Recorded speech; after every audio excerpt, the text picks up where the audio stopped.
নমস্কার বন্ধুরা, আমি সন্দীপ। পিএসএসএম ত্রিপুরার পর্দায় আপনাদের সবাইকে আজকের এই সোল জার্নির পর্বে স্বাগতম জানাই। তো বন্ধুরা, আজকে আমাদের সঙ্গে আরো একজন নতুন অতিথি মাস্টার পশ্চিমবঙ্গ গঙ্গাসাগর থেকে প্রীতিলতা পাট্রা ম্যাডাম আমাদের সাথে যুক্ত হয়েছেন ওনার ধ্যানের অভিজ্ঞতা শেয়ার করার জন্য। ওনার আত্মার যাত্রা আজকে আমাদের সঙ্গে উনি শেয়ার করবেন। প্রত্যেক মাস্টার থেকে আমরা অনেক অনেক কিছু জানতে পারি। প্রত্যেক আত্মা তার সোল প্ল্যান করে এই পৃথিবীতে আসে নতুন কিছু শেখার জন্য, জানার জন্য এবং আত্মার প্রগতি করার জন্য। প্রত্যেক মাস্টার অদ্ভুত যাত্রা আমরা শুনতে পাই। তো আমরা অনেক অনেক সৌভাগ্যশালী। ম্যাডামকে অনেক অনেক স্বাগতম জানাই পিএসএসএন ত্রিপুরার পর্দায়। Welcome madam. Thank you, thank you sir. আত্মবন্ধন। আপনাকে অসংখ্য ধন্যবাদ যে আজকের আমাকে এই ত্রিপুরা পিএসএসএম পর্দায় এখানে ইনভাইট করার জন্য। যদিও আমি কোনোদিন এইভাবে প্লেস করিনি, তো আপনি অনেকদিন থেকেই বলেছিলেন, তাই আজকের এখানে এলাম। হ্যাঁ, ওয়েলকাম স্যার ম্যাডাম। এবার বলুন। খুবই খুবই থ্যাংক ভালো ইউ। মুহূর্ত, শুভ মুহূর্ত। আমরা আশা করি দর্শক বন্ধুরা অনেক কিছু জানতে পারবে আপনার জার্নি থেকে। তো সর্বপ্রথম ম্যাডাম আপনার থেকে জানতে চাইবো আপনার শৈশবকাল কিরকম ছিল। তখন কি আপনি আধ্যাত্মিক কিছু প্র্যাকটিস করতেন কিংবা পূজা পাঠ কিছু, বা এবং সর্বোপরি এই ধ্যানের সাথে আপনি কিভাবে যুক্ত হলেন, কিভাবে আপনার জীবনে পিএসএসএম এর আগমন হলো, আপনার প্রথম জীবনের এই যাত্রাটা সম্পর্কে একটু জানতে চাই। সবাইকে অশেষ অশেষ ধন্যবাদ। পিএমসি জগতের সবাইকে ধন্যবাদ। সর্বোপরি স্যারকেও ধন্যবাদ, পত্রিজিকে ধন্যবাদ, আমার গুরু নিগমানন্দ সরস্বতী পরমহংসদেবের আচার্য, আমার দীক্ষাগুরু জ্ঞানানন্দ সরস্বতী মহারাজকে ধন্যবাদ। আমার ব্রহ্মশ্রী পত্রিজি সুভাষ পত্রিজিকে আমার জন্ম জন্মান্তরের প্রণাম।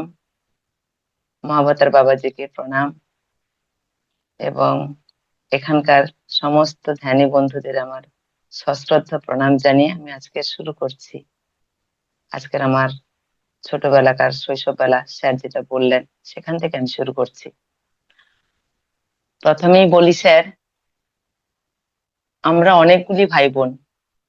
আমরা 8 বোন, 4 ভাই। তো বোনের মধ্যে আমি সবারই ছোট।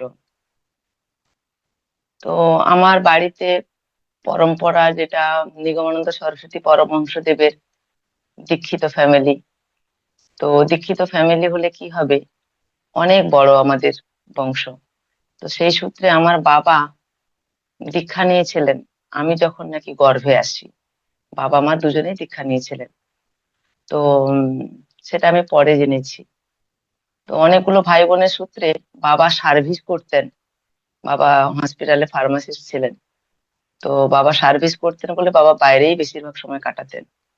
তো আমার যেটা জ্ঞান পড়ে, আমি ছোটবেলায় আমার দাদা বৌদির কাছেই ছিলাম। সবার ছোট হলে যা হয়, বড় বড় বলতে আমার দাদা বৌদি। তো সেই দাদা বৌদি একটু আধ্যাত্মিকতার বাইরের মানুষ ছিলেন। তো আমাদের কাকুর বাড়িতে আমাদের আশ্রম ছিল। আশ্রমে ঠাকুরের নাম গান হতো। আমি ওখান দিয়ে গেলে আমার দাদা বৌদি খুব অসন্তুষ্ট হতো। কিন্তু আমি ওই জল আনতে যাওয়ার নাম করে যখন ওই রাস্তা দিয়ে ওই আশ্রমের কাছাকাছি যাব, তো আমি ধীর গতিতে যেতাম। এইভাবে ঠাকুরের গানগুলো, গুরু প্রণাম মন্ত্র টন্ত্রগুলো আমি ধীরে ধীরে এইভাবে আমি নিজের অন্তরে অন্তরে ওগুলো আমি শ্রবণ করি। তো এইভাবে দিন যায়। যাই হোক, শর্টেই বলি, যেটা সেটা হলো 13 বছর বয়স তখন আমার। আমার দীক্ষা গুরু যিনি উনি এসছেন আমাদের ওই সাধুগুরু, সাধু সম্মেলন হয়। সাধু আর গৃহীর দুটো মিলে সম্মেলন হয়। তো সেই সম্মেলনে গুরুজি এসছেন, দেখলাম বেশ লম্বা, দেহটা যেন একদম গৌরবর্ণ। ওনার সম্পর্কে কিছুই জানি না। দেখলাম সবাই খুব মানে সযত্নে ওনাকে সেবা করছে, সবকিছু করছে। আমি দূর থেকে দেখতাম, একটা আকর্ষণ অনুভব করতাম, আর কিছুই না। সন্ধ্যাবেলা দেখলাম সবাই লাইন দিয়ে ফর্ম ফিল আপ করছে দীক্ষার জন্য। ওরে বাবা, ঠিক আছে। তা আমি গিয়ে বললাম আমিও দীক্ষা নেব। কিন্তু বলেই তো দিলাম, কারোর কোনো পারমিশনও নেইনি। না বাবা মাও কাছে ছিল না। বাবা সার্ভিস করতেন, সে সূত্রে বাবা বাইরে থাকতেন। তো আমি গ্রামের বাড়িতে ছিলাম দাদা বৌদির কাছে। তো দাদা বৌদি শুনলেই তো বকাবকি করবে। তো আমি গুরুজিকে ডাইরেক্ট বললাম, আচ্ছা আমি যদি দীক্ষা নিয়ে কি করতে হবে? তখন উনি বললেন, নতুন কাপড় পরতে হবে, ওই 5 রকম 5টা ফল আনতে হবে, এসব বললেন। আর তোমার যা মনে হয় তাই তুমি গুরু প্রণাম দেবে। আমি বললাম, গুরু প্রণাম তাও কত দিতে হবে? তখন বলে কি না, তোমার যা ইচ্ছে। আমি যে আমার কাছে 5 পয়সা আছে, তখন আমার 13 বছর বয়স, নতুন কোনো কাপড় কিন্তু আমি পরতে পারবো না। এইভাবে ওনার সঙ্গে কথা হয়। তো যাই হোক, উনি হাসির ছলে বললেন যে, তোর যখন কিছুই নেই, ঠিক আছে, তোর ইচ্ছে যদি হয়েছে তুই চলে আসবি সকালবেলা স্নানটা সেরে, একটা শুদ্ধ শাড়ি পরে চলে আসিস, পরিষ্কার যেন হয় শাড়িটা। তো আমি একটু বলে টলেতে চলে গেলাম। সকালবেলা উঠে খেজুর গাছে উঠে গেছি, উঠে গিয়ে কুল পাড়ছি। কুল পেড়ে খাবো, হঠাৎ মনে মানে গলা পর্যন্ত যায়নি, হঠাৎ দেখি মনে পড়ে গেল, আরে আমি যে আজকে দীক্ষা নেবো। আবার ছুটে ছুটে গেছি ওনার কাছে, গিয়ে আমি লুকিয়ে লুকিয়ে বলছি, শোনো তখন শোনো, আপনার তোমাকে কি তখন বলতে হবে? আপনার বয়স 13 হবে, 13। হ্যাঁ, আপনি হ্যাঁ, গাছে উঠে যেতেন একদম। সেসব কালে একদম কুল বেশ খা আনন্দ, হ্যাঁ, বেশ আনন্দ করেছেন। হ্যাঁ। তো গুরুজিকে বললাম, উম তোমাকে কি বলে ডাকতে হবে গো? জানলা দিয়ে ডাকছি, উনি আশ্রমে বসে আছেন। তোমাকে কি বলে ডাকতে হবে গো? বলছে, তোর যা ইচ্ছা। আমি বলছি, না না, আমার যা ইচ্ছা নয়, তুমি বলো তোমাকে কি বলে ডাকবো। না, তুই বাবা বলে ডাকতে বলেছি। আমি বলছি, কেন তোমায় বাবা বলে ডাকবো? আমার তো বাবা আছে। না, সবাই মহারাজ বলে। আমি বলছি, ব্যাস, ঠিক তাই ডাকবো, কিন্তু তুমি কি সত্যি রাজাদের মানে ওপরে? বলছে, হ্যাঁ, আমি সব রাজার উপরে। তো এরম আচ্ছা, বলে ওই আপনার আমি বললাম, সেই দীক্ষাগুরুর নামটা যদি একটু আবার বলেন। জ্ঞানানন্দ সরস্বতী মহারাজ। আচ্ছা, আচ্ছা, আচ্ছা, উনিও এমবিবিএস ডক্টর ছিলেন। মানে আচ্ছা, আচ্ছা, আচ্ছা, দীক্ষা উনি উনি সন্ন্যাস জীবনের পূর্বের কথা বলছি। ওনার বাড়ি আচ্ছা, আচ্ছা। উড়িষ্যায় ছিল। তো যাই হোক, তখন আমি অত জানি না। আমি শুধু জানি উনি দীক্ষা দেবেন, আমি দীক্ষা নেবো। সবাই দীক্ষা নিলে নাকি অনেক কিছু হয়, অনেক কিছু জানতে পারে। আমিও জানবো। তো কি জানবো জানি না, আমি জানবো, ব্যাস, এইটুকুই। তো তারপর ওনাকে বললাম, শোনো না শোনো না মহারাজ, একটা চুপি চুপি কথা বলি। না, কি বলবি বল। যে কাউকে বলবে না। না, আমি দেখো, আমি না কুলটা গলা পর্যন্ত নামিনি, কিন্তু চিবোতে গেছি, মনে পড়েছে, থুতো করে ফেলে দিয়ে পুকুরে মুখ ধুয়েছি, ছুটে পালিয়ে এসেছি তোমার কাছে। আগে বলো আমার দীক্ষাটা হবে কিনা। বলছে, হ্যাঁ রে, তোর কাছে নতুন শাড়ি নাই, তোর কাছে 5 রকম 5টা ফল নাই, কিছুই নাই, পয়সাও নাই। তুই বললি যে এবারে তুই বলছিস যে আমার মুখটাও শুদ্ধ নাই। আমি বললাম, তুমি আগে বলো তো আমার দীক্ষা হবে কিনা। তখন ও বলছে, হ্যাঁ হ্যাঁ হবে, তুই যদি সত্যিই দীক্ষা নিবি, তুই স্নানটা সেরে চলে আয়। তো দীক্ষা হলো। দীক্ষা হওয়ার পরে ওনাকে আমি ওই দিন সন্ধ্যাবেলা আমি জিজ্ঞাসা করি, আচ্ছা আচ্ছা, দীক্ষা নিলে তো তুমি দীক্ষা দিয়ে দিলে, আমার তো কিছুই মানে কিছু হলো না। তুমি আমাকে বলো তো, আমি কি তোমাদের কোনো আশ্রম আছে সেখানে যেতে পারবো? তখন বলছে, কেন রে, তুই আবার আশ্রমে যাবি কেন? আমি যে, না না, এইসব দেখি, এই যে বাড়িতে টাড়িতে সব দেখি না, ঝগড়াঝাটি করে, আমার ভালো লাগে না, আমি আশ্রমে যাব। না, আগে তুই পড়াশোনা তো কর, তারপরে আশ্রমে যাবি। তো এইভাবে আমার ছোটবেলাটা কাটে। তো এবারে বাড়িতে যখন এলাম, দাদা বৌদি প্রচন্ড বকাবকি, কেন দীক্ষা নিয়েছি, হেনা তেনা অনেক কিছু। তো সেই দাদা বৌদির চাপে পড়ে আমি কি করতাম, শুধু ঠাকুরের, এই যে আমার গুরুজি নিগমানন্দ সরস্বতী সামনে আছেন, ঠিক আছে, নমস্কার, প্রণাম, প্রণাম। জয় গুরু জয় ওনার গুরু। তো তো যুগের উপর ওনার অনেক বই আছে, যেমন আমি দেখেছি। হ্যাঁ, যুগের উপর। উম, উনি চতুর্থ সাধন 23 বছর বয়সে উনি মানে 4টে সাধনের সিদ্ধি লাভ করেছিলেন। তো যাই হোক, এবারে কি হয়েছে, তো প্রতিদিন কি করি, দাদা বৌদি মানে বকাবকি করে বলে শুধু ধূপটা দিই, চলে যাই। মানে স্নানটা করলাম, ধূপ দিলাম, চলে যেতাম এইভাবেই। তো এক এক দিন অনেক রকম দুর্যোগ আসতো, যেমন কোথাও কারোর সঙ্গে মিশে বাজে কথা বললাম, কোথায় বকাবকি করলাম, দাদা সেটা ধরে মারতো। তো আমি কি করতাম, মেঘের সঙ্গে কথা বলতাম। মেয়েকে গিয়ে মানে পেছন, বাড়ির পেছনে গিয়ে মানে এই যখন বকাবকি করলো কষ্ট হতো, তো বাড়ির পেছনে গিয়ে বলতাম মেঘকে, হ্যাঁ রে মেঘ, আমি কেন বাজে কথা বললাম সবার সঙ্গে খেলতে গিয়ে, ওই কথাগুলো আমি এসে বাড়িতে বললাম, আর দাদা আমাকে ধরে মারলো। তোর বুঝি কষ্ট হয় না, আর আমার বুঝি একাই মানে কষ্ট আমাকে নিতে হবে? আবার কি করতাম, যখন কাল সূর্যটা,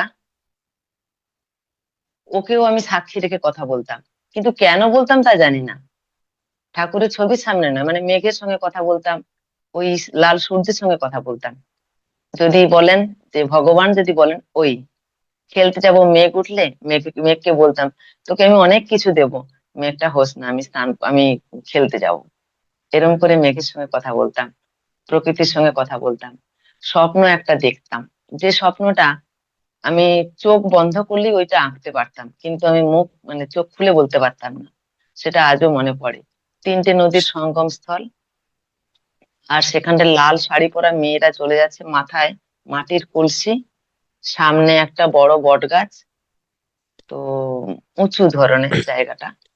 তো তো সেই এরকম একটা স্বপ্নটা যে স্বপ্ন দেখতাম। দেখতেন, সেটা কি বুঝতে পেরেছেন পরে সেটা কিসের দৃশ্য ছিল, বা আপনার কি পাস্ট লাইফ বা কি ছিল সেটা? ওটা ওই ছোটবেলায়। তারপরে স্যার আমি বলছি, আমি যখন 11-12 আমি আর্টস নিয়ে পড়ি, তো তখন আমি আমার ম্যামকে বললাম, ম্যাম আমি একটা, আপনি তো মানে জিওগ্রাফি ম্যাম, উনি সারা ভারতবর্ষ ঘুরেছেন। তো বললেন, আমি বললাম ম্যাম আমার কি একটা ছবি এঁকে দিলে বুঝতে পারবেন, আপনি তো সারা ভারতবর্ষ ঘুরেছেন, আমার এই ছবিটা থেকে বলে দিতে পারবেন কোথায় আছে? তো ম্যামের সঙ্গে আমার খুব কানেকশন ছিল, মানে উনি আমাকে ভীষণ মানে খুব ভালোবাসতেন। এবং আচ্ছা, আচ্ছা। তারপরে উনি বললেন তুমিও তো আমার মায়ের মতো গো। আমার মা এরকম চোখ বন্ধ করে আমাকে স্বপ্নের গল্প বলে, আমি খালি সারা ভারতবর্ষে কোথায় ঘুরেছি আমাকে খুঁজে দিতে হবে। তুমিও দেখি আমাকে আমার মায়ের মতো আমাকে জিজ্ঞাসা করছো। তো ম্যামকে আমি যখন খুঁজে মানে ছবি আঁকতাম, বোঝাতাম, তখন ম্যাম বলতেন তুমি কোনো শব্দ পাও না? আমি বলতাম হ্যাঁ শব্দটা তো পেয়েছি, সেটা আমি তোমায় বলবো না, তুমি আগে বলো, তারপরে আমি বলবো। তো ওনার সঙ্গে আমার মিলে যায়, সেটা হলো প্রয়াগ। এটা কি আপনার ধ্যানের অনুভূতি শেয়ার করতেন নাকি ধ্যান স্বপ্নের না, আমি অনুভূতি? স্বপ্ন দেখতাম। মানে ওই যে হুম, জলটা না স্যার, ওই যে তিনটে নদীর সঙ্গম স্থলে আমি দেখতাম হুম, একটা হুম। যায় একদিকে, একদিকে জলটা, আমি আজও যাইনি প্রয়াগে, একদিকে জলটা প্রচন্ড খরস্রোতা দেখতাম, আর আর এক সাইডে দেখতাম খুব শান্ত। এবং মাঝখানে একটা যে বট গাছের ছাইটা পড়েছে যেখানটা, ওখানে দেখতাম খুব তরঙ্গায়িত, মানে মনে হয় ওখানে পড়ে গেলে মানে কারেন্টের মতো কেউ বুঝি মানে শক করে চলে যাবে, মানে এরকম একটা আমার ছবিটা আসতো। তো ওই ছবিটা আমি আচ্ছা। ম্যামকে ছবি মানে এঁকে দেখাই। তারপরে এরকম করে বলি, এবং এক সাইডে কোণে একটা জঙ্গল, মানে বড় জঙ্গল মতো আছে, যে জঙ্গলটা ত্রিভুজাকৃতি, মানে এরকম কোন শেপের, আমি এরকম করে ছবিটা এঁকে ম্যামকে দেখাতাম। তো প্রয়াগটা আমার, আমার ওই যে কুলু কুলু কুলু কুলু শব্দ না, মানে জলের শব্দে ওই যে ওই শব্দটা ভেসে আসতো, একটা সরস্বতীর নাম আছে ওর মধ্যে। আর আমি কিছু পাইনি ওই শব্দের মধ্যে, ওই প্রয়াগ আর সরস্বতী, ব্যাস এইটুকুই। ব্যাস, আর আমার জীবনে মানে আর কোনো স্বপ্ন আমি এইভাবে দেখি না। তো তারপরে এইভাবে মাধ্যমিক দিলাম। তো প্রতি বছর গুরুজির সঙ্গে দেখা হয়, গুরুজির সঙ্গে মানে কি বলবো, একাত্ম হয়ে ওনার সঙ্গে করতাম। উনি আমাকে ভীষণ স্নেহ করতেন, মেয়ের মতো। তো মাধ্যমিকের পর যখন অন্য স্কুলে ভর্তি হলাম, আর ওনার সঙ্গে কানেকশন থাকলো না, সরে গেলাম ওনার থেকে। কিন্তু আমার গুরুজির ছবি আর আমি যেখানেই যাই, আজও আমার সেই ছোটবেলার ছবি আজও আছে, সেই ছবি আমি আজও ছাড়িনি। তো সেই ছবিতে আমি মানে যা মনের কথা ওখানেই বলতাম। আর যেটা বলার সেটা হলো যে 2010 সালে আবার গুরুজির সঙ্গে দেখা হয়। মানে আমি 93 সালে মাধ্যমিক দিই, তারপরে গুরুজির সঙ্গে আর দেখা নেই। কিন্তু এরপরে আমার 2010 সালে ওনার সঙ্গে আমার যোগাযোগ হয়, কানেকশন হয়। তারপরে তো আর ওনাকে আর আপনার ছাড়িনি। গুরুজি এমনিতে কোথায় থাকতেন, ওনার কোথায় আশ্রম ছিল? আমাদের অ্যাকচুয়াল আশ্রমটা, হেড অফিস যেটা, সেটা হলো যে হালিশহর, মানে কলকাতা, ওটা উত্তর আচ্ছা। 24 পরগনায়, হালিশহর। সেখানে তো উনি থাকতেন। হ্যাঁ, উনি ওখানেও থাকতেন, প্লাস সারা ভারতবর্ষে যে আমাদের অনেক ছোট ছোট শাখা আশ্রম আছে সেখানে থাকতেন, মেন আশ্রম ওইখানে ম্যাক্সিমাম টাইমটা থাকতেন। আর অনুষ্ঠান ভিত্তিক উনি এখানে সেখানে চলে যেতেন। ঠিক আছে। আর ছোটবেলাটা বলতে এরমই কেটেছে। তো আরো আমি একটা ছোট ঘটনা বলি। তারপর মাধ্যমিক দেওয়ার 2009 কি জানি বলছিলেন আপনি, 2009 ওনার সাথে না 10-এ 10-এ সাক্ষাৎ হয়েছে কিছু, সেটা কি জানি বলছিলেন? উনি আমাকে চিনতে পারলেন না, তা বলছে তোর মুখটা চেনা লাগছে, কে বলতো নামটা?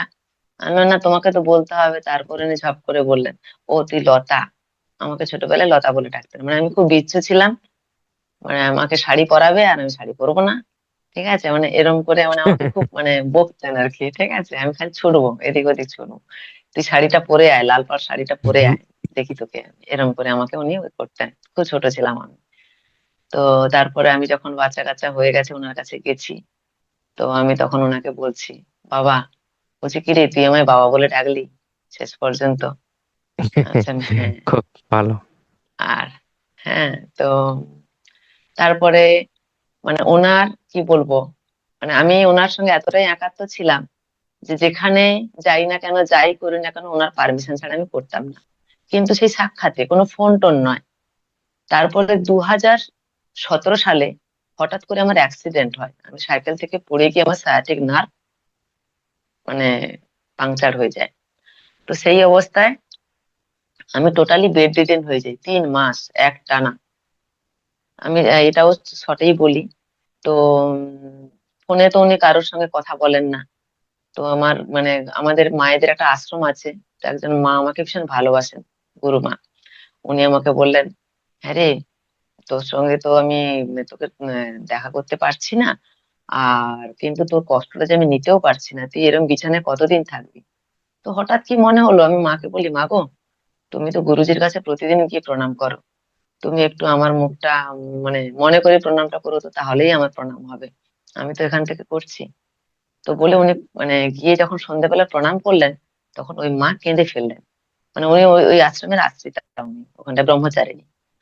তারপরে উনি বললেন, গুরুজি জিজ্ঞাসা করছেন, কি হলো ভক্তি স্বরূপা, তুমি কাঁদছো কেন? তখন উনি বলে ফেললেন, আপনার লতা অসুস্থ, ও আমাকে বলতে বারণ করেছিল যে আপনি নাম যেন নামটা না বলি আপনাকে। বলছে কেন বারণ করেছিল? বলছে তা জানি না, শুধু বলেছিল তুমি প্রণাম করবে আমার মুখটা মনে করে, যেই না ওর মুখটা মনে করেছি আমার কান্না পেয়ে গেছে। বলছে এখনই ফোন লাগা ওকে। তো তখন অলরেডি সন্ধ্যে 6টা হয়ে গেছে, আমি তখন নার্সিং হোমে ভর্তি আছি। তো আমার আচ্ছা। বোনঝির কাছে ফোনটা ছিল। তারপরে আমার বোনঝি বলছে, মাসি তো আমার কাছে নেই, উনি তো নার্সিং হোমে আছে, কালকে 4টের সময় কথা হবে। তো পরের দিন আমার বোনঝি ছুটতে ছুটতে এসেছে, মাসি মাসি তোমার ওই যে ভক্তি স্বরূপা মা, ছোট মা, উনি কথা বলবেন তোমার সঙ্গে, আর তোমার গুরুজি কথা বলবেন। আমি বলছি, কি বলিস, গুরুজি কোনোদিন কারোর সঙ্গে কথা বলে না ফোনে। না রে, কথা বলে না। বলছে না মাসি, কথা বলবি, তুমি দেখো। আমি বলছি, আরে না, কথা বলেন না উনি। বলছে তুমি জানোই না, কথা বলবেন। তো আমি তখন ফোন করলাম, নাম্বার দিয়েছেন, নাম্বার দিতে ফোন করলাম। তো স্যার কি বলবো, উনি যখন শুধু ফার্স্ট শুরু করলেন, লতা তোর কি হয়েছে রে, ওইটা বলার সঙ্গে সঙ্গে স্যার সারা শরীর যেন বিদ্যুতের মতো চমক দিয়ে উঠলো। মানে মনে হলো যেন গা থেকে আমার মানে আগুন মানে ছিটকে বেরিয়ে গেল, এরকম একটা মনে হলো, গরম হয়ে গেল সারা আচ্ছা। শরীরটা, বুঝতেই পারলাম না। তো মানে আমি তখন মনে হচ্ছে না ঘোরের মধ্যে পড়ে গেলাম, আর কথা বলবো যে যেন কথাটা যেন বেরোচ্ছেই না স্বর, হ্যাঁ, মনে এরকম। হয় আপনার ট্রেন্সে চলে গেছেন অবচেতন কিন্তু আমি অবস্থায়। জাগ্রত ছিলাম। হ্যাঁ। হুম। তো তারপরে বাবা বললেন, কি হয়েছে রে লতা, বল। তো তখন আমি শুধু একটা কথাই অনেক ধীরে বললাম, যে বাবা, আমার চাকরি বাকরি আর দরকার নেই, আমি কি উঠে বসতে পারবো না, আমি তো উঠে বসতেই পারছি না। তখন বলছে, দূর পাগলি, তুই কেন উঠে বসবি না, তুই আসবি আমার কাছে ডিসেম্বরে। আমাদের প্রতি বছর 25শে ডিসেম্বর থেকে 31শে ডিসেম্বর পর্যন্ত আমাদের সাধুগৃহের সম্মেলন হয়, সার্বভৌম সম্মেলন। তো প্রতি আচ্ছা, বছর সেটা হয়। কলকাতা ওনার আশ্রমেই হয় নাকি? না না না, প্রতি বছর আলাদা আলাদা জায়গায় হয়। যেমন এবছর আচ্ছা আমাদের আচ্ছা। হলো তারাপীঠে, সামনে বছর আমাদের এখানেই আছে স্যার, আপনারা আসবেন, পরে বলবো হুম। আপনাকে, যাই হোক। তো আমাদের গঙ্গাসাগরে হবে। তো এইভাবে প্রতি বছর যে যার মানে যে যেখানকার ভক্তরা ডেকে নেয় সেখানেই হয় এইভাবে। আচ্ছা আচ্ছা। তো উনি বললেন, উনি এটা নভেম্বরে কথা হচ্ছে গুরুজির সঙ্গে, বলছে তুই আসবি আমার কাছে। আমি বলছি, কি যে বলো না বাবা তুমি, আমি নাকি যাব তোমার কাছে, আমি উঠে বসতেই পারি না, আর অলরেডি নভেম্বর শুরু হয়ে গেছে, আর আমি ডিসেম্বরে যাব, আমি 3 মাস বিছানায় পড়ে আছি। তো উনি হেসে বললেন, যাই হোক, তোকে ওসব ভাবতে হবে না, তুই যেটা করবি সেটা হলো, তুই কোনো ডাক্তারকে অস্ত্রোপচার করতে দিবি না, সবাই কিন্তু তোকে অপারেশন করার জন্য রাজি করাবে, তুই কোনোভাবেই রাজি হবি না। তো ব্যাস ঠিক আছে। পরের দিন কি যে হলো স্যার, আমি যে, না আমি তো নার্সিং হোমে থাকবো না, আমি থাকবোই না, আমি এখান থেকে চলে যাব।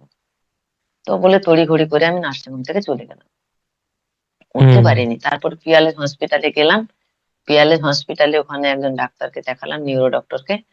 উনি মানে মানে আমি কি বলবো স্যার, আমি শুধু ওনাকে না সঁপে দিয়েছি, মানে উনি ডক্টর না, উনি আমার গুরুজি, মানে এইভাবে নিজেকে সঁপে দিয়েছি যে উনি আমাকে যা করছেন আমার গুরুজি করছেন, মানে এইভাবে নিজেকে সঁপে দিয়েছিলাম। তো তারপর থেকে স্যার হ্যাঁ, গরুর মোটামুটি গরুর প্রতি প্রচুর আপনার যে সম্পূর্ণ শ্রদ্ধা, নিষ্ঠা এবং সমর্পণ রয়েছে, তাহলে গুরু আপনার মধ্যে কাজ করতে পারবে, হিলিং করবে, যেটাই হোক। স্যার বলছি। তারপরে আমি যখন নভেম্বরের সরি ডিসেম্বরের মাঝামাঝি আমাকে মানে কলকাতা থেকে নিয়ে যায়, নিয়ে আসে গাড়িতে করে, শুয়ে শুয়ে নিয়ে যায়, স্ট্রেচারে করে শুয়ে নিয়ে যায়। এইভাবে একদিন দেখি কি, হঠাৎ আমার মনে হলো দূর আমি এরকম কতদিন শুয়ে থাকবো, বলতে বলতে তো ডিসেম্বর শেষের পথে, আমি কি যেতে পারবো না? তারপরে বললাম না, গুরুজি বলেছেন আমাকে যেতে, শুয়ে শুয়ে হলেও আমি যাব। তো আমার হাজবেন্ড তো মানে সত্যি কথা বলেই আমি লট অফ থ্যাঙ্কস আমার গুরুজি এবং কি বলবো আমার হাজবেন্ডকেও, যে আমার হাজবেন্ড কিন্তু আমাকে কোনোদিন করেনি, যে নিরাশ করেনি, যা চেয়েছে ও সেটা হুম। মানে দেওয়ার চেষ্টা করেছে। তো ও আমাকে সেই 7,000 টাকা খরচ করে আমাকে সেই বালেশ্বরে নিয়ে গেছে শুয়ে শুয়ে। আচ্ছা, স্যার আচ্ছা। মানে মিরাক্কেল, মিরাক্কেল, আমি গাড়ি থেকে নেমে হাঁটছি। যে মানুষ, আমি আমার বাড়ি থেকে ওটা পুরো 7 ঘন্টা ডিস্টেন্স নৌকো পথে, তারপরে ওখান থেকে গাড়িতে করে আমাকে শুয়ে মানে স্ট্রেচারে করে নৌকোতে তুলেছে, আবার স্ট্রেচারে করে গাড়িতে নিয়ে গিয়ে শুয়েছে, শুয়ে শুয়েই গেছি। এবার ওখানে যখন হুম। আমাদের মানে সম্মেলনে পৌঁছে গেলাম, নেমে আমি হাঁটছি, হেঁটে আচ্ছা, সোজা আচ্ছা। গুরুজির ওদিকে চলে গেছি। আর একদম আমার চমৎকার হাজবেন্ড হয়ে আসবে, গেল। হ্যাঁ, তো আমার হাজবেন্ড বলছে, এই কোথায় চলে যাচ্ছে, কোথায় যেতে, হেঁটে চলে যাচ্ছে, কোথায় চলে যাচ্ছে। ব্যাস, ওই আমার হাঁটা, এই হলো আমার মানে মানে জার্নি। জার্নি আর কি বলবো, আমার গুরুজির কৃপা বলুন। ছোটবেলাকার একটা ছোট্ট কথা, প্রশ্ন যেটা জাগে, আমি যখন ক্লাস 9-এ পড়ি, তখন ওই মহাশ্বেতা দেবী না আশাপূর্ণা দেবী কোনটা মনে নেই, মনে পড়ছে না, একজন মারা গেছেন। তো বৃষ্টি টুকটুক অল্প অল্প পড়ছে, 2-4 ফোঁটা, মারা গেছেন খবরে শুনছি, আমার বাবা বসে আছেন। তো এত কষ্ট লাগছিল, আমি বলছি বাবা, উনি মারা গেলেন, এত বড় একজন মানে লেখিকা মারা গেলেন, কেউ কেন কাঁদছে না? আকাশ কেন নিভে কেন সূর্য আলো হলো, উদিত হলো, এই রেডিওতে কেন খবরটা হলো, অন্ধকার কেন হলো না? তো এরকম উল্টো পাল্টা প্রশ্ন করছি। সবাই কেন সবাই কেন হাসছে, খেলছে, কথা বলছে? বাবা বলছে, শোনো একটা কথা বলি, তুমি এরকম প্রশ্ন করবে না, তোমার মনে যদি এরকম প্রশ্ন হয় তুমি বই পড়ে জানবে। তো আমার বাবা ছোটবেলাতে আমাকে একটা বই দিয়েছিলেন, মানে আমার গুরুজির তো বই আছে, তো একটাই বই দিয়েছিলেন উনি, কিন্তু আমার বাবা দীক্ষিত, কিন্তু কোনোদিনের জন্য আমাকে বলেনি তুমি দীক্ষা নাও বা তুমি ঠাকুরের নাম করো, জপ করো, কোনোদিন বলেননি। আমি যদি এরকম প্রশ্ন করতাম, শুধু বলতাম তুমি বড় হয়ে বই পড়ে জানবে। তো উনি আমাকে একটা বই দিয়েছিলেন, সেটা হলো যোগ প্রকাশ ব্রহ্মচারীর ওটা যোগ সাধন বইটা। তো ওখানে সর্বকিছু আছে। তো ওখানে আমি দেখতাম তত্ত্ব নিরূপণ, অনেক কিছু, অনেক কিছু বুঝতে পারতাম না। বাবাকে বলতাম বাবা তত্ত্ব নিরূপণটা আমি বুঝবো। বলছে ঠিক আছে, তুমি যখন অনেকদিন থাকবে আমার কাছে আমি তোমাকে ভালো করে বুঝিয়ে দেবো, এইভাবে বলতেন বাবা। আবার যখন একদিন, তখন আমি 11-এ পড়ি, একদিন হঠাৎ কি মনে হলো, কোয়ার্টারে দাঁড়িয়েছি, বাবার কোয়ার্টারে, মাকে জিজ্ঞাসা করছি, মা আমি কে বলতো? মা বলছেন, তুই আবার কে, আমার মেয়ে।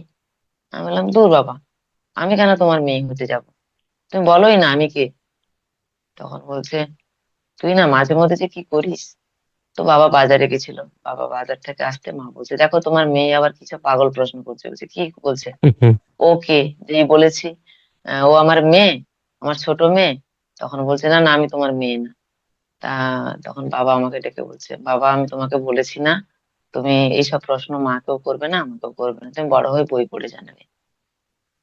তো আবার একদিন, অনেকদিন পরে, এটা আবার মানে প্রায় 4 মাস 5 মাস পরে, বাবার কোয়ার্টারের সামনে ইউক্যালিপটাসের গাছ আছে, হয় না স্যার, ওগুলো ছোট্ট ছোট বাবা লাগিয়েছিলেন। তো সেটা কি বড় হয়ে গেছে। আবার প্রশ্ন, আমি যে বাবা গাছগুলো এত বড় হয়ে গেল, ও ও কে, আমি কে? ও কেন বড় হয়ে গেল, আমি কেন ওর থেকে বড় হলাম না, আমি তো ওর আগে এসেছি পৃথিবীতে। তো এইভাবে যখন নানান প্রশ্ন করি না, বাবাকে প্রশ্ন করলেই বাবা ওই একটাই অ্যান্সার, তুমি বড় হয়ে বই পড়ে জানবে। তো এইভাবে স্যার আমার মানে প্রশ্নগুলোর অ্যান্সার কোনোদিন আমি পাইনি। মানে যখনই যেখানে যেভাবেই গেছি, আমাকে বাবা, আমি আমি মনে করতাম না আমার বাবা সব জানে, কিন্তু আমার বাবা কিছুতেই আমাকে অ্যান্সার দেবেন না। তো এইভাবে আমি নার্সিং এ চলে আসি, বাবা বাধা দিয়েছিল নার্সিং এ আসতে, মানে বাধা মানেনি। 1 বছর নার্সিং ট্রেনিং করার পরে বাবা মারা গেলেন। মানে জীবনের সংগ্রাম যাকে বলে শুরু হলো। প্রাইভেট মানে ট্রেনিং আমি নিয়েছিলাম। তো কিভাবে যে আমি জীবনটা কাটিয়েছি সেটা ঈশ্বর জানেন, আমি জানি। কারোর হেল্প ছাড়াই, বাবা একটা কথা বলতেন, কারোর হেল্প নেবে না জীবনে, বড় হতে গেলে একা একা বড় হতে হয়। কারো হেল্প নেবে না, কারণ ওখান থেকে হেল্প নিলে ওগুলো জমা হয়ে যায়। কি জমা হয়, কিভাবে জমা হয়, কি মানে সেটা কোনোদিনও মানে আমাকে ক্লিয়ার করেন। এইভাবে তো বড় হই, নার্সিং ট্রেনিংটাও কমপ্লিট করি। আর যখন আমি বই মেলাতে যেতাম, বই মেলাতে গিয়ে তো দেখতাম, মানে কলকাতাতে বই মেলা হতো, বই মেলাতে গিয়ে যখন দেখতাম যে অনেক বই, মানে আমি রামকৃষ্ণ কথামৃত বই ওখানে চলে যেতাম, গিয়ে দেখতাম আমি কে জানার জন্য, আমি কে, এইটা আমি অ্যান্সার খুঁজি। বাবা তো বলে গেছিল যে বই থেকে আমি পাবো। তো এদিকে ব্যাগ দেখতাম, ব্যাগে পয়সা কম, ওইদিকে মনে অনেক প্রশ্ন। তো এ বই সে বই খুঁজে খুঁজে যখন পারতাম না, বসে যেতাম। বসে গেলে তারপরে বাবা মানে মনে হতো যে না, আমার আর অ্যান্সার পাওয়া হবে না। তবে ওই দোকানের বই ছেলেগুলো আমাকে বলতো, আপনি থাকেন কোথায়? বলতাম এরকম জায়গায় থাকি। না, আপনি কলেজ স্ট্রিটে আসবেন, ওখানে বই পাবেন, ওই বইগুলো আপনি যেগুলো খুঁজতে চাইছেন ওগুলো পাবেন, কিন্তু পকেটে যে পয়সা নেই। তো এইভাবে আমার দিন কাটে, তা আমি কে জানার জন্য। তারপরে আমি আস্তে আস্তে নার্সিং ট্রেনিং কমপ্লিট হয়ে গেল, চাকরি পেলাম। সেও এক দুর্যোগ অবস্থা। যাই হোক, চাকরিটাও পেলাম, প্রাইভেটে পেলাম, তারপরে গভর্নমেন্টে পেলাম। গভর্নমেন্টে পেলাম, পুরুলিয়াতে পেলাম। পুরুলিয়াতে গেলাম, সেখানটায় মাওবাদীর থেকে আক্রমণাত্মক হয়ে সেখানে প্রাণে বেঁচে ফিরে এলাম। এবং সেখানেও এক দারুণ মানে হয়েছিল, মানে একজন রাতে এসে আমাকে মানে হুমকি দিচ্ছে যে আমার বডির রক্ত নিয়ে নাকি সে মানে হাতটা রাঙাবে সে। তো শুধু গুরুজির উপর নির্ভর করে আমি মানে ওই রাতটা কাটিয়েছি। পরের দিন মোটামুটি এফআইআর করে আমি ফিরেছি বাড়ি। তো সেই চাকরি আমি এখানেও ট্রান্সফার করে এনেছি। তা গুরুজির উপর নির্ভর করে আমি কাটলেও কিন্তু মনের প্রশ্নের অ্যান্সার পাইনি। মনের প্রশ্নের অ্যান্সার যখন গুরুজির কাছে, আমার গুরুজি তখনও বেঁচে ছিলেন, গুরুজির কাছে যখন আমি জানতে চাইতাম, আমি জানতে যাব, এদিক ওদিক হয়ে যাব আর ওই প্রশ্নটাই ভুলে যাব। মানে আমি যে আমার আধ্যাত্ম প্রশ্নগুলো জানতে চাইবো, ব্যাস তখনই ভুলে যাব, ওনার কাছে গেলেই আমি সব ভুলে যাই। তো এইভাবে দিন যায়। তারপরে এই রিসেন্ট আমি কথা বলি, এটা বছর 2 আগের গল্প বলছি। আমার কানের অপারেশন হয়। তো কানের যখন অপারেশন হয়, তো তখন আমার আমি ওই সেলফ অ্যাওয়াকেনিং একটা গ্রুপ, তার আগে বলে দিই, আমি এই আমি কে জানার জন্য আমার প্রশ্ন হতে, মনে তো প্রশ্ন আছে। আমি ল্যাপটপে কাজ করছি, ল্যাপটপে কাজ করতে করতে দেখি ল্যাপটপের একটা কোণে লেখা আছে রেইকি। তো রেইকিতে ক্লিক করতে, মানে ওই ওয়ার্ডটাতে, মানে আমি জীবনে রেইকি নামটা শুনিও নি। তো ওইখানে ক্লিক করতে দেখলাম, ওরে বাবা, আমার আমার যেহেতু আমার ল্যাপটপের সঙ্গে মোবাইল অ্যাটাচ আছে, তো সঙ্গে সঙ্গে মানে চলে এলো অনেক কিছু তথ্য।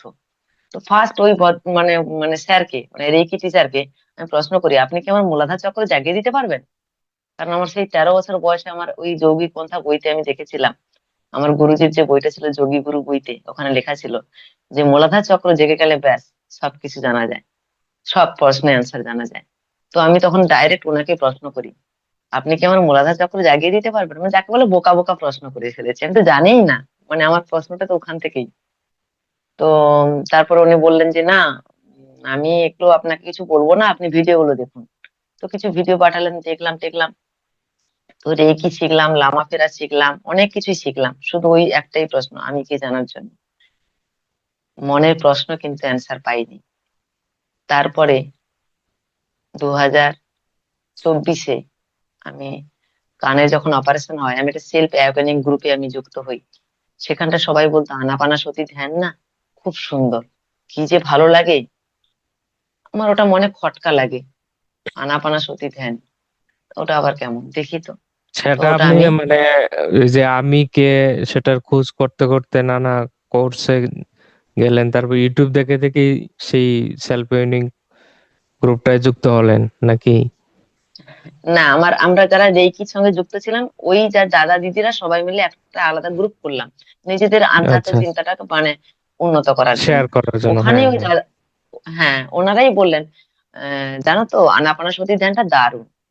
তো সেটা আবার কেমন, সেটাও জানার চেষ্টা করলাম। করতে করতে একদিন দেখি কি, তখন 2024-এ ওই JTTP 37 চলছে।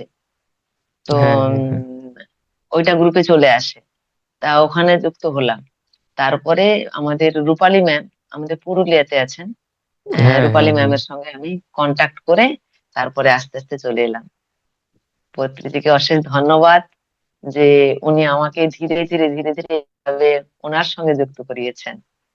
তারপরে তো আপনার সঙ্গেও মানে এইভাবে কথা হলো, হুম, মাঝে খুব মাঝে সুন্দর, কথা খুব হলো। সুন্দর। এই তারপরে আমার জার্নি। আগে যে নানা কিছু করলেন এবং এই তারপর পিএসএসএম এর সাথে যুক্ত হলেন 2024-এ নানা, এখন আনাপানাসতি ধ্যান করছেন। তো এই ধ্যানটা করে আপনার জীবনে কি কি পরিবর্তন আসলো সেটা একটু জানতে চাইবো।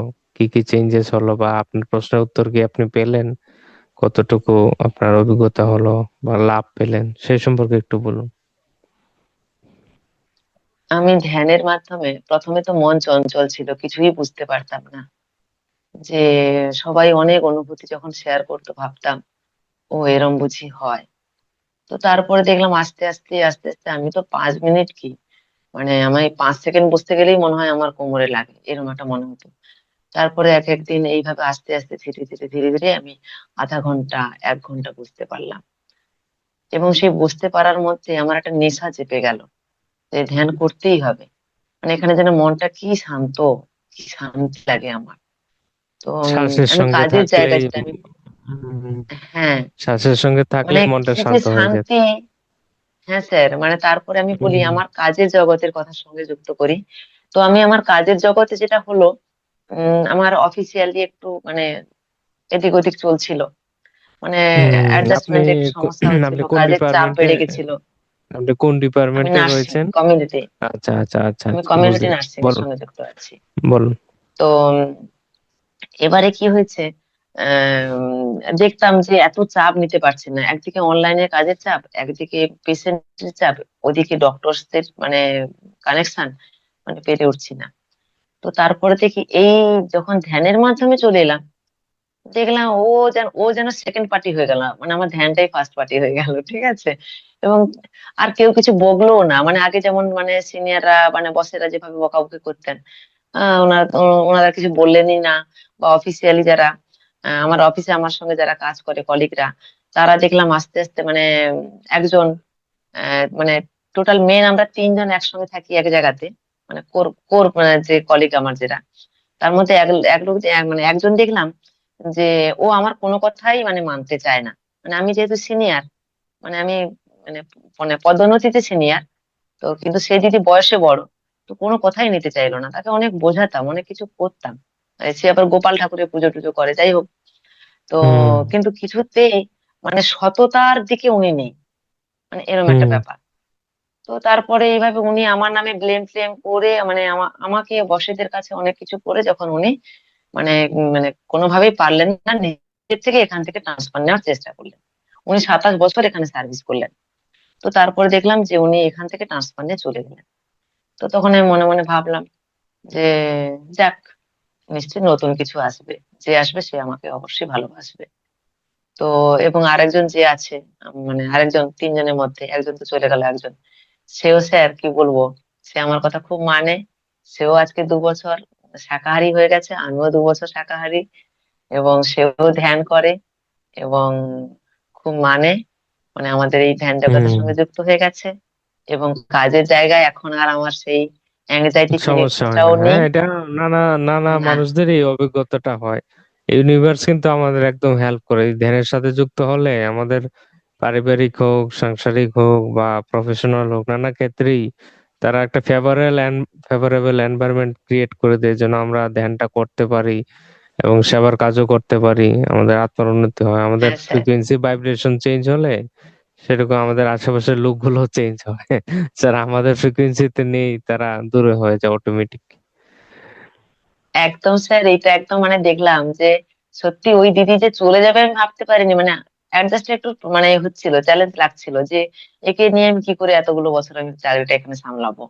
কিন্তু দেখলাম ও নিজের থেকেই মানে হুম। চলে গেল। মানে সবাই তো তারপর মানে আর অবাক। আর কি কি পরিবর্তন তারপরে লক্ষ্য আমার করলেন? আর পরিবর্তন যেটা দেখলাম যে আমার হাজবেন্ড, আমার ছেলে আমার ছেলে তো একদম বেপরোয়া হয়ে গেছিল। সেও দেখলাম এখন শান্ত হয়েছে, মানে অনেকটাই, একদম কি বলবো, 90% ঘুরে গেছে। আমার হাজবেন্ড যেটা খালি বলতো, কি সব বসে বসে ওইসব বসে বসে, মানে মানুষের কোনো কর্ম নেই, কিছু নেই, সারাদিন এত পরিশ্রম করো, রান্না বান্না চাকরি এইসব করো, ওখানে গিয়ে বক বক করো, আবার এখানে এসে কি যে বসে তুমি ধ্যান করো বুঝি না আমি, খালি ঘুমানোর ধান্দা। হ্যাঁ, তো এরকম করে তো অনেক কথা বলতো। ঠিক আছে, তো বলছে তাই ঘুমাও ঘুমাও, বসে বসে ঘুমানোর কি দরকার, তুমি শুয়েই ঘুমাও। মানে ও হেল্পফুল, মানে হুম। ও চায় যে আমি একটু রেস্ট নিই। মানে আমি তো খুব মানে আমি 10 মিনিট যাতে সময় না নষ্ট হয়, আমি সবটাই মানে আমি বাগান, শাকসবজি, ফুলের বাগান, আমি সবকিছু লাগাতে ভীষণ পছন্দ করি। মানে আমি বাহ, সময়টাকে আমি অনেক কোনোভাবেই কিছু, নষ্ট করি অনেক না। কিছু আপনি করেন। তো যার জন্য আমার বাড়ি হাজবেন্ড খালি বলে, হুম। তুমি রেস্ট নাও, তুমি রেস্ট নাও। তার মধ্যে তো আবার এই যখন শাকাহারি জগতের মধ্যে ঢুকে গেলাম, ব্যাস, সে যাকে বলে আগুনে যেন ঘি পড়ে গেল। বলছে একে তুমি রোগা মানুষ, হ্যাঁ, তার মধ্যে আবার তুমি এই শাকাহারি মানে তে ঢুকে গেছো। তারপর কোথায় কি হবে, আমি বলছি, কিচ্ছু হবে না, তুমি টেনশন করো না তো। তো শম্পা ম্যাম তো মানে শম্পা ম্যামের ওই ইনার চাইল্ড, তারপরে বিদ্যা লেভেল গুলো যখন করতাম, তো ওখানে তো নিরামিষ খেতে হবে বলে ওই দোহাই দিয়ে বললাম আমার ওই 41 দিন একটা নিরামিষ খাবো, তারপরে ঠিক হয়ে যাবে। এইভাবে করতে করতে 41 করতে করতে বলছে, এই তুমি কি আমাকে ইয়ার্কি মারছো? 41 করে তুমি কি দেখাচ্ছ আমাকে? তুমি আদৌ তুমি মানে খাবে না, মাছ খাবে না। আরো একটা কথা শেয়ার করি স্যার এর মাঝে, আমি ক্লাস 9-এ আমাকে মানে কয়েক মাসের জন্য আমার বাবা একটা স্যারের বাড়িতে পেইং গেস্টে রেখে দেয়। তো ওখানটায় মানে আমি শাকাহারি জগতের গল্পটা করতে গিয়ে বলি। তো ওখানটায় যে স্যারের বাড়িতে থাকতাম, ওই স্যারের বাড়িতে তো একদিন আমাকে ঠিক প্রায় 2.5 কিলো 3 কিলো মতো বড় একটা কাতলা মাছ কাটতে দেয় স্যার আমাকে। তো বলছে, প্রীতি তোর কাকিমা তো আজকে নেই, তুই মাছটা কাট। আমি জীবনে কোনোদিন মানে মাছ কাটিনি। তো স্যার যখন বলেছে নাও করতে পারছি না, ধরতে গেছি, বেশ নিজেকে মানে মানসিক ভাবে প্রস্তুতি নিয়ে ধরতে গেছি। ধরবো, যেই না ধরেছি, আমার বুক থেকে মনে হচ্ছে কি যেন আগুন ছিটকে বেরিয়ে যাচ্ছে। আমি বলছি, আরে এরকম কেন হয়? ঠেলে ঠেলে দিয়ে আবার নিজেকে একটু গাটা নেড়ে টেড়ে ঝেড়ে মেরে আবার আবার এলাম। এসে ভাবলাম, না, এবার আমি তোকে তো কাটবোই কাটবো। তো বলে আবার ধরতে গেছি, আবার সেই সেরমটা হলো। আমি ছুঁড়ে হুম। ফেলে দিয়ে আমি পালিয়ে এসেছি স্যারকে। স্যারকে এসে বলছি, স্যার আমার দ্বারা মাছ টাছ কাটা হবে না। বলছে কেন? আমি যে ওকে কাটতে আছি মনে হচ্ছে আমি মানুষ কাটছি। বলছে, এই হুম। তোর এইসব কি কথা, মানুষ কাটছিস? আমি বলছি, আমি পারবো না বলেছি, পারবো না, পারবো তো না, পারবোই না। তুমি আমাকে যা খুশি মারতে পারো, যা করতে পারো, আমি মাছ কাটতেই পারবো না। কিন্তু স্যার নাকি ওটা দূর থেকে আমাকে দেখেছে। তো স্যার সেটা সন্ধ্যাবেলা কাকিমাকে বলেছে। আমি ওর কীর্তন দেখছিলাম। ও মাছটা ধরার মানে মাছটাকে ধরার জন্য নিজের কোমর টোমর বেঁধে টেঁধে ওড়না টোড়না দিয়ে কোমরটাকে বেঁধেছে, বেঁধে নিজে বেশ আঁটো সাঁটো হয়ে গেছে, ধরছে, আবার মানে ছুঁড়ে ফেলে দিয়ে পালিয়ে এসছে, আবার গেছে। ও অনেকবার করার পরে আমার কাছে এসে বলছে ওই হুম। মানে না, ওই স্যারের ছোটবেলা বাড়িতেও আমার, থেকে আপনি এটা ফিল করতে পারতেন আর কি, একটা কানেকশন আমি যেটা আজও রয়েছে। পর্যন্ত স্যার আমি জ্যান্ত মাছ কাটতে পারি না। আর মাছ কাটলে আমি খেতে পারতাম না। আর খেতে গেলেই জোর মার করে যখন মারামারি মানে মেরেটে যখন খাওয়াবে, মনে হবে যেন কারোর হাত কেটে খাওয়াচ্ছে আমাকে, বা মানে কারোর যেন আঙুলটা ওখানে কাটা আছে, এরকম একটা মনে হতো। আমার হাজবেন্ড পর্যন্ত আমাকে মেরে মেরে মানে খাওয়াচ্ছিল। তো হুম। আমি মানে কি বলবো, মানে এখানে এসে আমি যাই হোক, নিজেকে সঠিক মানে সময়ে আপনার ধন্যবাদ। সঠিক কিছু হয়ে যায়। হ্যাঁ, সময় আসলে সবকিছু হয়ে যায়। তো এখন আপনার এই ধ্যানটা করে আপনার শারীরিক যদি কোনো আরোগ্য হয়ে থাকে, যেগুলি ধ্যানের মধ্যে হয়ে থাকে, হিলিং কিছু হয়ে থাকে বা মানসিক পরিবর্তন, সেগুলি শেয়ার করতে পারেন। শারীরিক হিলিং বলতে আমি যেটা বলি, আগে যেটা মনে হতো যে এটা কেন হচ্ছে, কি এটা না হলে ভালো হতো, এটা মনে হয় আমার আমার মানে সবার হয়েছে, আমি তো নার্সিং স্টাফ, ও ওদের থেকে মনে হয় আমার মধ্যে এসেছে, এরকম একটা মনে হতো। এখন সেটা বুঝে গেছি, এই আমাদের মানে এই পিএমসি জগতে এসে, যে সোল প্ল্যান জিনিসটা বা লাইফ আফটার ডেথ, মানে আমার জীবনে তিনটে জিনিস, মানে life after death, soul plan, আর আপনার যে বইটা আধ্যাত্মিক, মানে আপনি আপনার যে বইটা ওটা আমি অনলাইনে কিনেছি, ধ্যান ও মানে আধ্যাত্মিক আমাকে বিজ্ঞান। অভূতপূর্ব ধ্যান আধ্যাত্মিক বিজ্ঞান যেটা, তো ওইটা আমি মানে সবাইকে, বইটা অলরেডি এখনো পর্যন্ত আমার কাছে নেই, নিজে তো পড়েছি, সবাইকে এক এক করে পড়াচ্ছি যাতে ওরা জিনিসটা সম্পর্কে জেনে নেয়। তোদের কিনতে হবে না, তোর আগে বইটা পড়, জিনিসটা কি, আমি কি করছি। আর এখন আমার যেটা, মানে একটা ছোট্ট করে বলে দিই, আমি সোল, মানে আগের জন্মে কি ছিলাম না ছিলাম, সেটা আমার খুব মানে ইচ্ছে করতো জানতে, যে আমি এখানে তো এসেছি ঠিক আছে, আর কিন্তু ঘটনা হচ্ছে যে আমি সত্যি কি আগে থেকে কিছু, মানে গত জন্মে কিছু আছে পিএমসি জগতে আসার পর থেকে। তো একদিন দেখলাম, স্যার, আমার যেটা উপলব্ধি, আমি হঠাৎ আমি ধ্যানের মধ্যে হঠাৎ আমি দেখছি, মানে মনে হচ্ছে আমি যেন ওপর পাহাড় থেকে একটা পড়ে গেছি একটা মানে গর্তের মধ্যে, অন্ধকার চতুর্দিক। তারপরে দেখছি আমি আস্তে আস্তে, মানে আমার দেহ নেই কিন্তু আমার একটা সচেতন অংশ, কোনো দেহ টেহ না, পড়ে গেছি, মানে মরে গেছি কিনা তাও না, আমি আপনার জানি না। চেতনাটা আর কি, আপনার কনসিয়াসনেসটা হতে পারে। চেতনাটা আমি, হ্যাঁ আমি চেতনাটা দেখছি, যে আমি একটা নদীর সাইডে গেছি, নদীর সাইড থেকে গিয়ে যেন দেখছি এটা যেন রাজস্থান, আমার মানে ওটা বলছি ওটা রাজস্থানের জায়গা, এবং শুধু বালি, উঁচু অনেক উঁচু বালি, কিন্তু বালির উপরে যে গাছগুলো স্যার আমার কোমর পর্যন্ত, গাছগুলো বেশ সুন্দর, মানে সাজানো সাজানো, কে যেন লাগিয়ে রেখেছে। আচ্ছা, কে যেন আমাকে বলছে তুমি এখানে এসছো কেন, কিন্তু কাউকে দেখতে পেলাম না। তারপরে দেখছি মানে একটা কোণ থেকে একটা বিশাল তীব্র আলো, মানে যে আলোটা, মানে আমি এগোতে পারছি না। আমি যে ব্যাপারটা কি, ওখানে কি আলো এত, এগোতে যাব, এগোতে পারছি না। তারপরে সেখান থেকে যেন মনে হলো আমি এগিয়ে গেলাম, তারপরে দেখলাম ষড়ভুজাকৃতি একটা আলো, মানে আলোটা, মানে আমি আপনাকে বোঝাতে পারছি না, মানে ওটা যেন হ্যাঁ, বুঝেছি। ষড়ভুজাকৃতি। আমাদের আমাদের নানা যে উন্নত ডাইমেনশনের নানা সিম্বল গুলো, এলিয়েনদের সাথে যে দেখানো হয় নানা সিম্বল গুলা তাদের, এরকম কিছু আকৃতির আলো। কিন্তু ওটা আমি মানুষ না, আর ওই আলোটাই আমি, ওই ষড়ভুজাকৃতি আলোটাই আমি, আমি আমি হম। কিন্তু মানে চেতন, মানে আমি দেহ না, মানে ওই আলোটাই যেন আমি, এটা আপনি কিন্তু কোনো নিজেকে নিজে মানুষ দূর নেই। আপনি নিজেকে নিজে দূর থেকে আলো রূপে দেখছেন নাকি? হ্যাঁ হ্যাঁ, মানে আমি যেন দেখছি, আমি বুঝতে পারছি কিন্তু আমার দেহ, দেহ নেই, ওই আলোটা আমি। আচ্ছা, আচ্ছা। আপনি তখন আমি লাইট আর কি, বলছি, হয়তো আপনি ওই উন্নত ডাইমেনশন থেকে যেটা দেখলেন গর্তের মধ্যে আমি অন্ধকারে ঢুকে জানি না গেছে, আমি আপনি কি, লয়ার ডাইমেনশনে এসেছেন হয়তো পারে, আর দেখতে ওই যে পাচ্ছিলেন। একটা তীব্র আলো, মানে আমি এমনি মেডিটেশন করলে স্যার আমি একটা মানে নিজের, নিজের চেতনায় আমি দেখি, মনে হয় আমি যেন একটা কোণ থেকে আলো আছে এবং ওই দিকে আমি এগোচ্ছি। তখন কিন্তু আমার আর মনে থাকে না এটা আমি আমি দেহটা নিয়ে এগোচ্ছি কিনা, আমি আমি এগোচ্ছি, কিন্তু ওর কাছে আমি পৌঁছতে পারি না। তো এটা আমি সবসময় মানে মেডিটেশনে বসলে এটা আমি ফিল করতে পারি।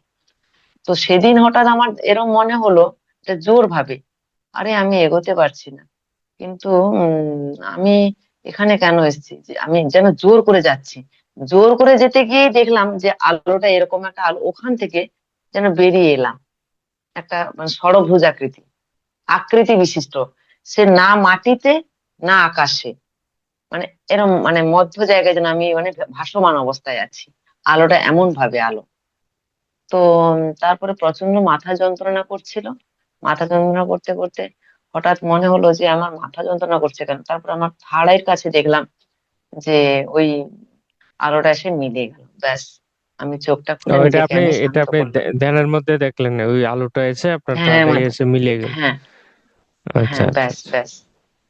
খুব এটা একটা সুন্দর, খুব ঘটনা। আর সুন্দর। একদিন, আর একদিন রাতে ঘুমিয়ে গেছি দেখছি, মানে আপনি এই যে কদিন আগে আমাকে বললেন না যে আপনি একটা এদিন, তো সেই দিন রাত্রে আমি বললাম আমার তো কোনো অনুভূতি নেই, আজকের আমার কি অনুভূতি না, হয়। না, তো এটা বলে আমি পত্রিজির নির্দেশ। হ্যাঁ, আমার কিছু কথা না, পত্রিজি বলেছেন বিএমসি বাংলা যারা ওয়েস্ট বেঙ্গল থেকে রয়েছে তাদের সকলের অনুভূতি শেয়ার করতে বলুন। যেন সকালে শুনতে পায় তাদের অনুভূতি এবং সবাই সেটা থেকে যুক্ত হয়। আমি সর্বদাই পত্রিজির কাজ করার জন্য আপনার চেষ্টা করি, এই জন্য বাংলাতে যেন বই আসে, সেই জন্য আমি 2021-এ সেটা পাবলিশ করেছি। এখন পত্রিজির সমস্ত সবকটা বই ধীরে ধীরে পাবলিশ করছি, ট্রান্সলেশন হয়েছে, সেগুলো আপনাদের কাছে পৌঁছে দিতে পারবো এই চেষ্টা চালাচ্ছি। সকলে একটু আশীর্বাদ করবেন, থ্যাংক ইউ স্যার, এনার্জি আপনার দিয়ে বইগুলো এনার্জি সত্যি দিবেন। যেটা পেয়েছি অসাধারণ। বলুন ম্যাডাম। সেদিন যে মানে আপনি ওটা বলার পরে আমি বললাম আমার তো কোনো অনুভূতি নেই, তো বলে পত্রিজিকে আমি সাক্ষী রেখে সেদিন আমি ধ্যানটায় বসছিলাম। তো ধ্যান করে তারপরে আমি শুয়ে গেছি। আমি ওই 5 মিনিট 10 মিনিট যেদিন যেমন সময় হয়, 15 মিনিট একটু মেডিটেশন করে আমি একা একা শুয়ে পড়ি। তো সেদিন দেখলাম রাতে ঘুমের মধ্যে হঠাৎ দেখলাম অভূতপূর্ব, আমি কোন যুগের মানুষ ছিলাম আমি জানি না, সেখানেও ওই দেখলাম আমি কোনো আমার কোনো মানে আমি নারী সত্তা ওটা, বিশাল লম্বা আমি, এবং দেখতে মানে কি বলবো স্যার, মানে সেই আগেকার দিনে যেমন হয় না, মানে লম্বা লম্বা মানুষগুলো খুব সুন্দর দেখতে, মানে দেবদেবীর মতো এরম। তো হুম। তখনকার দিনের যে মানে প্রতিটা মানুষই লম্বা লম্বা, মানে যারা কাজকর্ম করছে মানে যারা লেবার পার্সন তারাও লম্বা লম্বা, সবাই দেখতে সুন্দর। তো দেখলাম এই এই বর্তমান আমার যে মেয়ে, সেও দেখি ওখানে আছে, সেও দেখি যেমন 8-9 বছরের যুগ, মেয়ে। হ্যাঁ, এটা মনে হয় না এই যুগের, অন্য কোন একটা ইজিপশিয়ান বা অন্য অন্য কোনো, হ্যাঁ, বা গ্রহ নক্ষত্র হতে পারে, অন্য কিছু এবং ডাইমেনশনের সেখানটায় হতে পারে। আমি ওই ওই রাজার বাড়ির, মানে আমি ওই রাজার বাড়িরই আমি একজন বধূ, আমি নিজেকে দেখছি। আচ্ছা এবং আচ্ছা। দেখছি যে দেখছি যে ওখানটা একটা সভা বসেছে, তো সভাতে আলোচনা সভা হবে এবং গ্রামীণ মানে গ্রামের মানুষরা এসছে। তো আমি সেখানে যাব, হঠাৎ করে আমার মেয়ে আমাকে এসে বলছে, মা তুমি আমার চুলটা বেঁধে দাও। দেখলাম এই এই জন্মের যে মেয়েটা ওটা ওইখানে আছে, ঠিক আছে। তো হুম। আমি বললাম তোর এখনই চুলটা বাঁধতে হবে, আমাকে ওখানে সভায় যেতে হবে। তো আমি নিজেকে দেখলাম যে আমি অনেকজন নিয়ে, মানে সে আমিও মহিলা, অনেক মহিলা তারাও সুন্দর, মানে অপূর্ব সুন্দরী, অনেক এবং লম্বা তারা লম্বা সবাই সবাই। মিলে অনেক লম্বা লম্বা, এবং সবাই যেন একদম কি বলবো সূর্যের মতো, মানে জল করছে, তাদের গা থেকে রং বেরোচ্ছে এরম, মানে প্রতিটা মানুষের গায়ের রং এরমই দেখছি।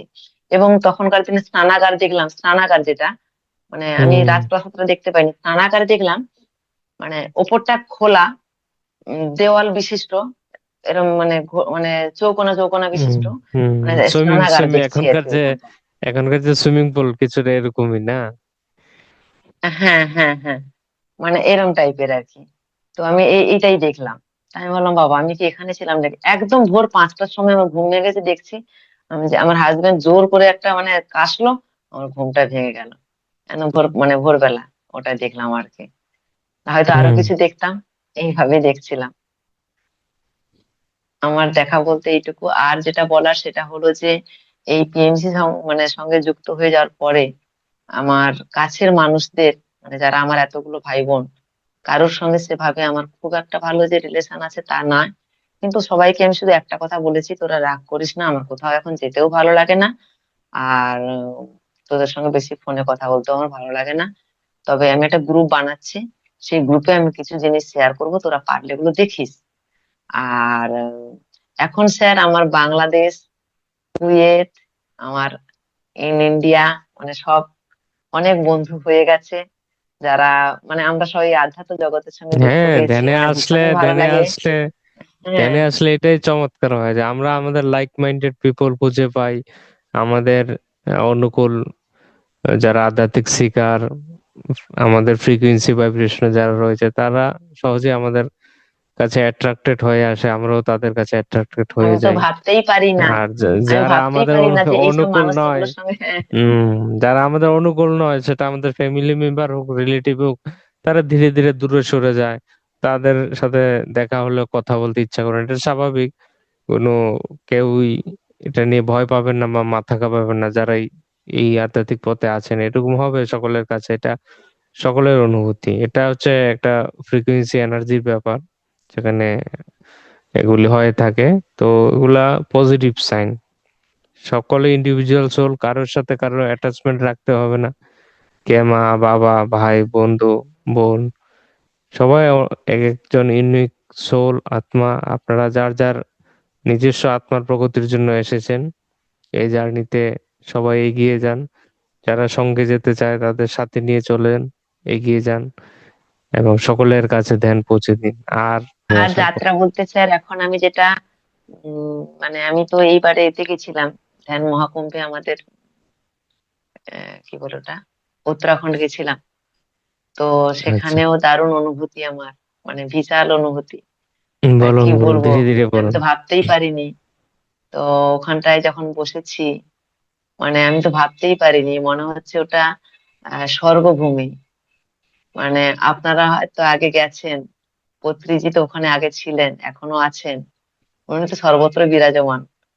তো আমি একদিন দেখলাম যেটা সেটা, যে ধ্যানের মধ্যে যখন বসেছি ওখানটায়, প্রোগ্রাম চলছে, তো দেখলাম আমাদের বড় বড় যে মাস্টাররা অনেকে এসছে, পত্রীজিও সেখানে কি আনন্দ করছে।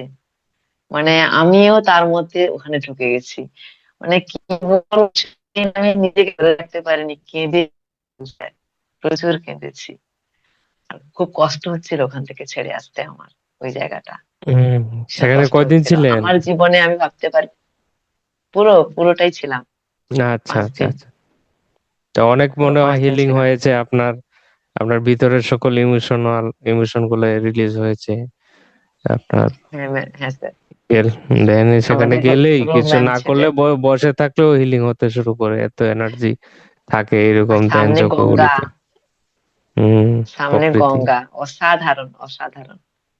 হ্যাঁ, তো আমার তো ভীষণই ইচ্ছে যে আমার এখানটায় লোকাল যে স্কুলগুলো আছে সেগুলোতে ধ্যান প্রচার করা। এবং অলরেডি আমি শুরু করেছি, মানে পেশেন্টদেরকে করাই, ছোট ছোট মানে যে আমাদের ওই সংঘ থাকে ওগুলোদেরকেও করাই। আর যে পেশেন্ট গুলো আসে তাদেরকে ছোট ছোট করে, মানে 5 মিনিট, 7 মিনিট, 10 মিনিট এভাবে আমি ধ্যান করাই।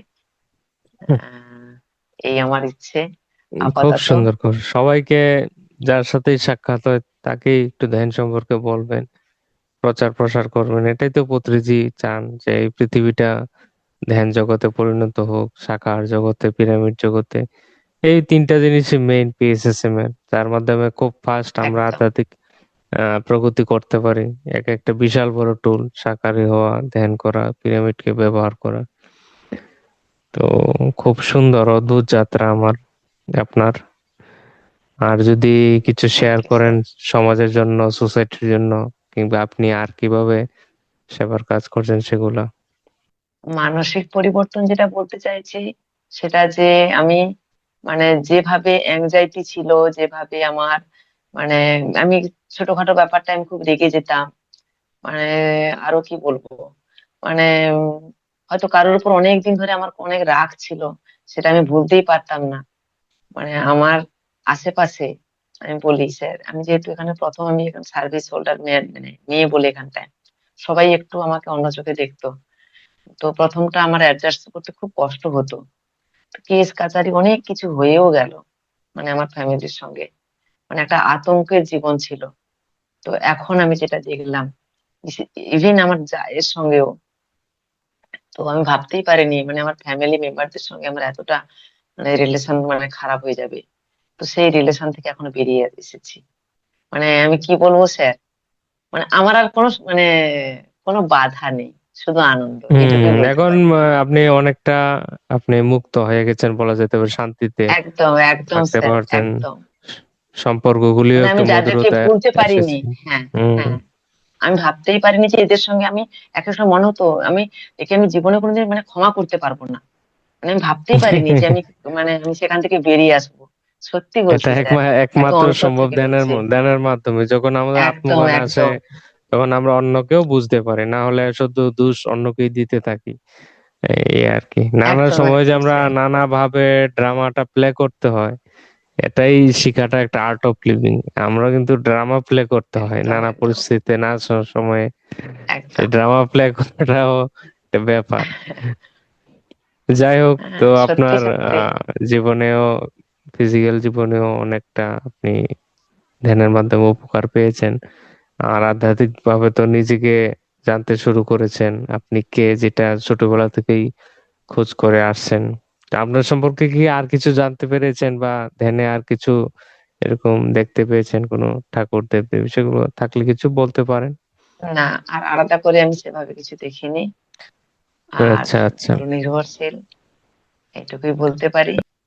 সবাইকেই তো এই ধ্যানের জগতে আসতেই হবে, কারণ পৃথিবীর মানে যে গোল, আমাদের লাস্ট মানে লক্ষ্য যেমন গোল, তেমনি গোলাকার পৃথিবীর গোল অংশের পূর্ণতায় আমাকে আসতে গেলে সবাইকেই ধ্যান জগতে আসতে হবে, আসতেই হবে।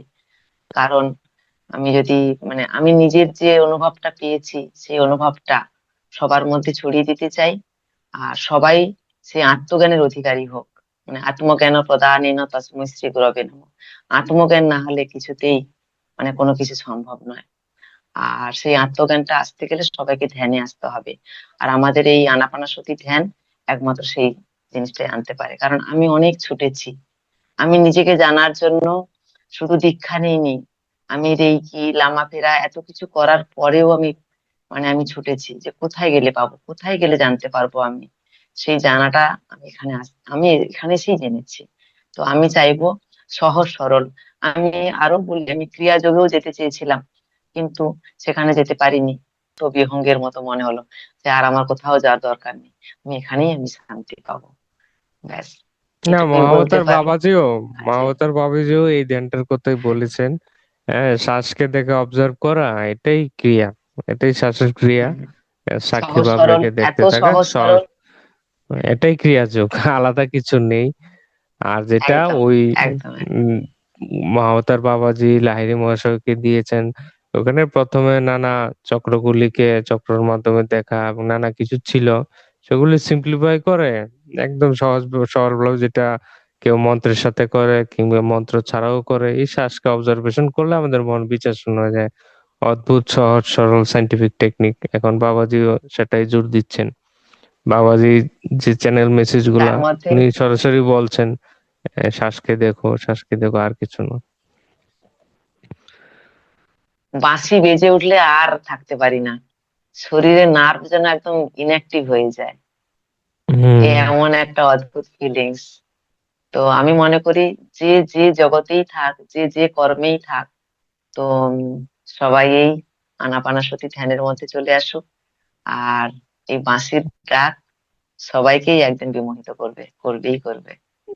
হ্যাঁ, পত্রিজির এইটুকু বাঁশির বলা। সুরের সাথে বসলে এমনিতেই ধ্যানের কোথায় যে হারিয়ে যাওয়া যায়, গভীরে স্যার, প্রবেশ করে যায়। আমার নার্ভ এই এর নার্ভ মধ্যে পুরো ইনঅ্যাক্টিভ হয়ে যায়, আমি থাকতে পারি না। অদ্ভুত এনার্জি রয়েছে ওনার ফ্লুট মিউজিকে। হ্যাঁ, উনি এক একটা মিউজিক যে দিয়েছেন বাঁশির মাধ্যমে, প্রতিটা কারেকশন করে খুব সম্পূর্ণ এনার্জির সাথে দিয়েছেন। যারা শ্রীকৃষ্ণের বাঁশি শুনেননি, ওনারা পত্রিজির বাঁশিতেও পেয়ে যাবেন ইউটিউবে, সেটাই শুনবেন, দেখবেন সেটার সাথে ধ্যান করে কত ফাস্ট হিলিং হয়। আপনি এক দুদিনে অনেকে নানা অনুভূতি সুন্দর সুন্দর পেতে শুরু করবেন, অ্যাস্ট্রাল ট্রাভেল, থার্ড আই, নানা কিছু হিলিং।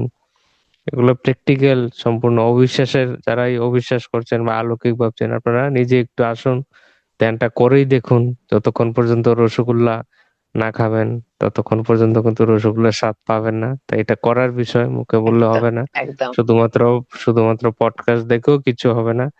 লাভ তখনই পাবেন যখন একদম, বসবেন, নিজের সাথে বসতে হবে প্রতিদিন 1 ঘন্টা 2 ঘন্টা করে, কিছুদিন করেই অপূর্ব চমৎকার রেজাল্ট আপনি পেতে পারেন। এটা আপনার কল্পনার বাইরে।